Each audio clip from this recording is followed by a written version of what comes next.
എല്ലാവർക്കും ഓണം ആശംസകൾ.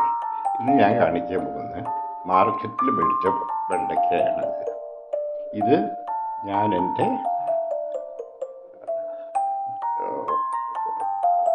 ഓർഗാനിക് കൃഷി ചെയ്തുണ്ടാക്കിയ വെണ്ടയ്ക്കയാണ്. ഇതിൻ്റെ വ്യത്യാസം കണ്ടിട്ട് ഈ സൈസ് വെണ്ടയ്ക്കയും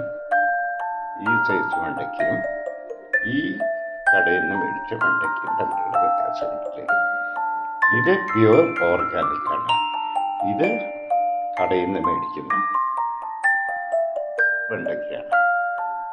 നിങ്ങൾ ഇത് എങ്ങനെയുണ്ടെന്ന് നോക്കൂ. ഇതിൻ്റെ ടേസ്റ്റും വളരെ വ്യത്യാസമാണ്. ഒരു 4 വെണ്ടയ്ക്ക ഇട്ട് കഴിഞ്ഞാൽ 2 പേർക്ക് സുഖമായിട്ട് കഴിക്കേണ്ട വെണ്ടയ്ക്ക കിട്ടും. അതേ സമയത്ത് ഈ വെണ്ടയ്ക്ക ഇട്ട് കഴിഞ്ഞാൽ നോക്കൂ എങ്ങനെ കിട്ടുന്നത്. ഇത് വളരെ ടേസ്റ്റിയും വളരെ നല്ല ആരോഗ്യത്തിന് കീടനാശിനികൾ ഉപയോഗിക്കാതെ ഓർഗാനിക്കായിട്ട് ചെയ്യുന്ന കൃഷിയാണ് ഞാനിത്. എല്ലാവർക്കും ഇഷ്ടപ്പെട്ടാൽ ഒരു ലൈക്ക് ചെയ്യുക.